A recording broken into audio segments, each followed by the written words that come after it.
ओम शांति।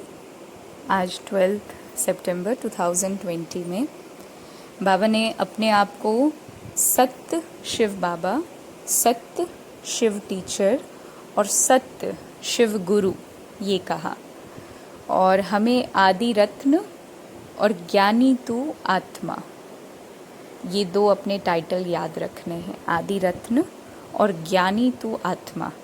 तो बाबा ने अपने नाम के आगे सत्य क्यों लगाया? क्योंकि सच्चाई क्या होती है? जिसमें शक्ति हो, पहली चीज़। और दूसरी विशेषता सच्चाई की ये होती है कि वो कभी बदलती नहीं है और अविनाशी है, उसका कोई विनाश नहीं हो सकता। सच मतलब सच, ट्रुथ इज़ ट्रुथ कहते हैं ना। तो बाबा ने जैसे कल कहा ना कि शिव नाम तो केवल मेरा ही है वास्तविक रूप में, है ना। अन्यथा शरीर के नाम तो शिव कई रख दिए हैं, लेकिन यथार्थ रूप से नामकरण बाबा का ही है। तो वही सत्य बाप, आत्मा का नाम सत्य है, ऐसी सच्चाई जो कभी बदलती नहीं, है ना। अगर हमारे शरीर का नाम शिव है तो अगले शरीर में फिर वो नाम बदल जाएगा शरीर के आधार से, लेकिन बाबा का नाम ऐसे बदलता नहीं है कि आज कुछ और कल सुबह कुछ, अगले जन्म में कुछ, ऐसा नहीं है। तो इसीलिए वो सत्य शिव है, सत्यम शिवम सुंदरम है। तो आज जो बाबा ने आत्मा, परमात्मा, या यूँ कह लीजिए आज परमात्मा के बारे में जो बाबा ने कहा, बाबा कहते हैं सत्य शिव बाबा, सत्य शिव टीचर, सत्य शिव गुरु। सच तो वो है ना, तुम बच्चे जानते हो कि हमको सत्य शिव बाबा मिला है और हम बच्चे श्रीमत पर एक मत बन रहे हैं। तो श्रीमत पर तो चलना चाहिए ना, एक धागे में, एक सूत्र में हम सब पिरोने वाले हैं। एक एक मणका जो है, एक एक दाना, वो बिल्कुल एक जैसा होगा। मान्यताएं, धारणाएं, है ना, स्वभाव, व्यवहार, विचार सब एक जैसा बनने वाला है। आज बाबा ने जो संगम युग की विशेषता बताई है, वो बाबा ने कहा कि तुम अपनी राजधानी स्थापन कर रहे हो फिर से, है ना। आगे भी हमारी राजधानी थी। अच्छा, हम देवी देवता धर्म वाले ही 84 जन्म भोग कर अंतिम जन्म में अभी संगम युग पर प्रैक्टिकली हैं। इस पुरुषोत्तम संगम युग का सिवाय तुम बच्चों के और कोई को पता नहीं है। संगम युग सबके लिए है। देखिए, समझने वाली बात ये है, हर मनुष्य आत्मा के लिए संगम युग है, क्योंकि कलयुग और सतयुग का एक्चुअल संगम तो हो ही रहा है। It's darkest before the dawn, कहते हैं ना कि सवेरा होने से ठीक पहले सबसे ज़्यादा अंधेरा होता है। तो वो संगम का पीरियड होता है, और अभी भी संगम का पीरियड है। तो बाबा कभी ये नहीं कहते कि केवल तुम बच्चों के लिए संगम युग है, ये भी शब्द इस्तेमाल किया है, लेकिन उसका भावार्थ ये है कि संगम युग का पता केवल हमें है कि नई दुनिया आनी है। ये बात केवल उन्हें पता है जो ये ज्ञान ले रहे हैं। बाकी नई दुनिया तो हर किसी के लिए आ जाएगी, हर कोई बस उस नई दुनिया में होगा नहीं। पुरानी ख़त्म तो सबके लिए होगी। तो पूरा विश्व अभी संगम युग पर है, एक एक मनुष्य आत्मा संगम युग पर है, पता केवल हमें है। बाबा वही कह रहे हैं कि इस पुरुषोत्तम संगम युग का सिवाय तुम बच्चों के और कोई को पता ही नहीं है। 100% पवित्रता, सुख, शांति, संपत्ति की स्थापना अभी हो रही है, और इस चीज़ के बारे में किसी को आइडिया ही नहीं हमारे अलावा। तो बाप आए हैं ब्रह्मा द्वारा एक धर्म की स्थापना और बाकी सभी धर्मों का विनाश करने। तो ये बच्चों को सदैव नशा रहना चाहिए। धर्म मतलब हिंदू मुस्लिम का नहीं, है ना। हम में से कोई, हमारा जो बाबा का ये खूबसूरत परिवार है, इसमें दुनियावी रिलीजन, हर एक रिलीजन मौजूद है। एक भी रिलीजन मिसिंग नहीं होगा इवेंचुअली। दिल भी इस बात को मानता है ना। तो उस रिलीजन को बाबा ख़त्म करने की बात नहीं कर रहे हैं। जो अनेक मत हैं, अनेक तरीके की आइडियोलॉजीज़ हैं, मान्यताएं हैं एक ही जीवन को लेकर के, उसको परिवर्तन करने बाबा आए हैं। बाबा ने जो आज वार्निंग दी अटेंशन के लिए हमें, कि बाबा कितनी पॉइंट्स देते हैं। बच्चे अगर अच्छी रीति याद में रहेंगे तो खुशी में रहेंगे, परंतु बाप को याद करने के बदले और दुनियावी बातों में पड़ जाते हैं। बाप का कभी, देखिए, फिर बाबा ने एक और स्पेशल चीज़ बताई कि जैसे ब्रह्मा बाबा का सामना नहीं करना कभी, इसी तरह जो अभी बड़े हैं, निमित्त हैं, उनके साथ ऐसा सामना नहीं करना, उनको ये प्रूफ नहीं करना कि हमारे में ज़्यादा ज्ञान है। किसी में अगर इस बात की फीलिंग रहती है कि हम में ज़्यादा ज्ञान है, इस बात के स्पष्टीकरण पे अगर कोई मान लीजिए उतर गया, हम भी उतर गए, आप उतर गए, कोई उतर गया, तो इसका मतलब ज्ञान है ही नहीं। वही बाबा इशारा दे रहे हैं कि बाप का कभी सामना नहीं करना चाहिए। बहुत बच्चे अपने को सर्विसेबल समझकर अहंकार में आ जाते हैं, ऐसे बहुत होते हैं, फिर कहाँ कहाँ हार खा लेते हैं तो नशा ही मानो उड़ जाता है। अच्छा, यहाँ बाबा कहते हैं जैसे कोई पाई पैसे की पढ़ाई होती है। अभी भी न्यूज़ में देखा कि कल जैसे नीट का एग्ज़ाम है तो किसी ने सुसाइड कर लिया आज डर के मारे। एक बच्ची ने, मतलब यंग ही थी, ऑब्वियसली नीट का एग्ज़ाम दे रही है तो वही बाबा कह रहे हैं कि पाई पैसे की पढ़ाई के लिए जान कुर्बान कर देते हैं। अरे तुम गोरे बनते हो, फिर काले, तमो प्रधान। तो बाबा कहते हैं तमो प्रधान बातों से दिल क्यों लगाते हो? इस कब्रिस्तान से दिल नहीं लगाना। हम तो बाप से वर्षा ले रहे हैं ना। पुरानी दुनिया से दिल लगाना माना जहन्नुम यानी नर्क, दोजक में जाना। तो बाप आकर तुम्हें दोजक से बचाते हैं, फिर भी मुंह दोजक की तरफ क्यों कर देते हो? तुम्हारी ये पढ़ाई कितनी सहज है, इशारा दे रहे हैं बाबा। फिर कहते हैं बच्चे काला मुंह नहीं करना। ऐसे बहुत हैं जो काला मुंह करके छीछी बनकर फिर आकर यहाँ बैठ जाते हैं। उनको कभी ये ज्ञान हजम नहीं होगा, है ना, और अंदर अंदर दिल खाता रहेगा। फिर किसी को कह नहीं पाएंगे, क्या नहीं कह पाएंगे कि भगवानो आज काम महाशत्रु है। होता है ना, जो गलती खुद से हुई वो दूसरों को इशारे के रूप में कैसे दी जाएगी, है ना, वही बाबा कह रहे हैं। अच्छा, थोड़ी थोड़ी बात में एक मत जब नहीं मिलती है, बाबा कहते हैं झट से बिगड़ जाते हैं। होता है ना कि मेरा ओपिनियन नहीं माना गया।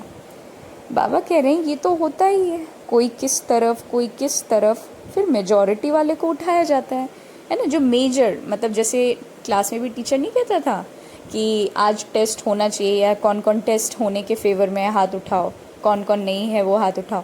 तो जो मेजॉरिटी पॉपुलेशन होती है उस चीज़ को मान लिया जाता है।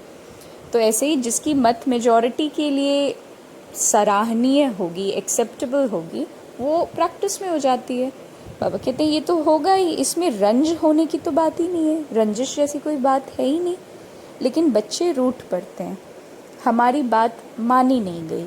अरे इसमें रूठने की क्या बात है, बाप तो बच्चों को रिझाने वाला है ना। बाबा कहते हैं पुरानी दुनिया से देखो, बिल्कुल दिल नहीं लगाना।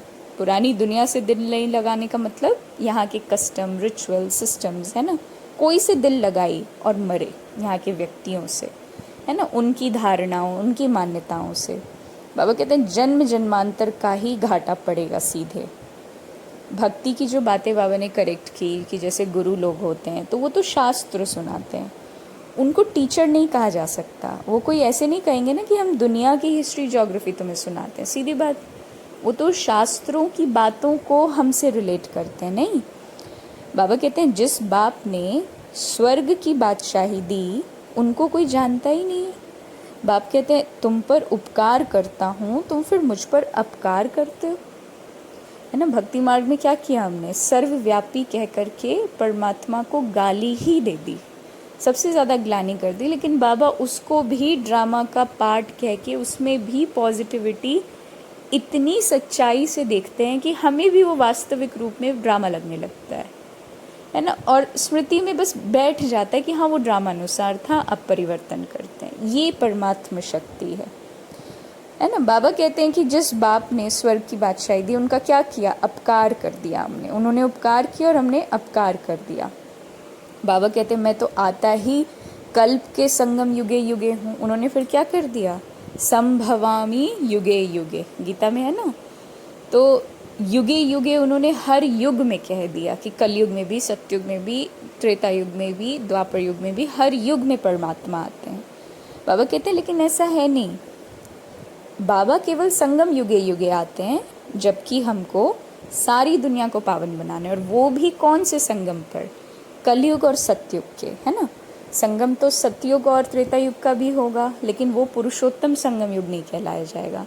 उसमें पुरुष उत्तम नहीं बन रहा है, उस समय तो गिरती कला में है, चढ़ती कला में केवल इसी संगम युग पर है।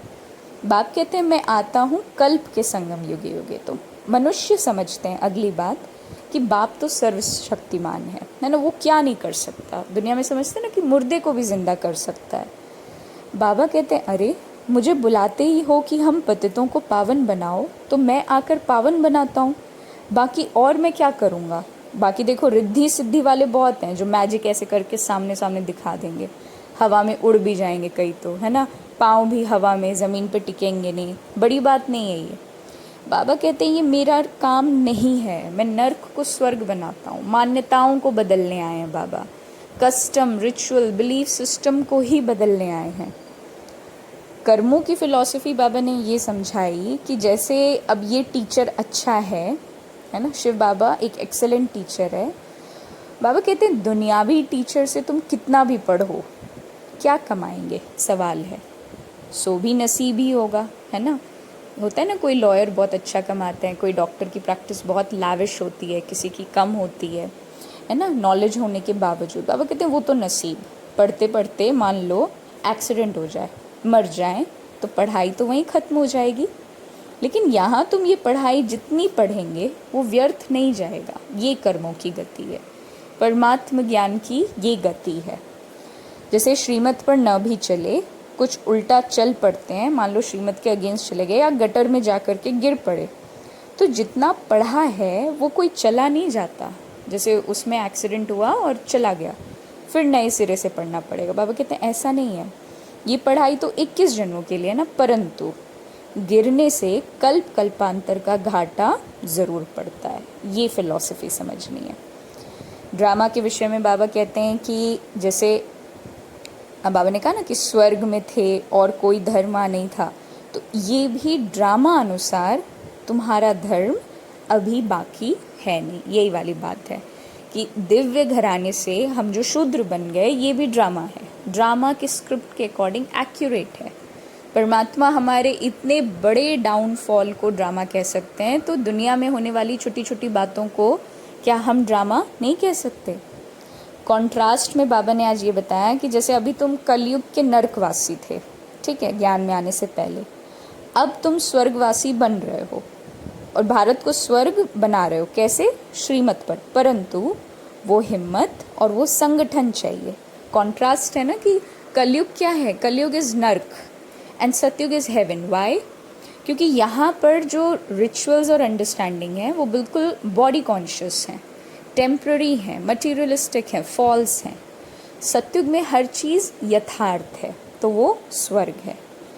और बाबा ने योग के विषय में कहा कि अब चलो घर, यहाँ रहने लायक नहीं रहा, बहुत किचड़ा कर दिया आसुरी मत पर चलकर, अब बाप को याद करो, अब घर चलना है।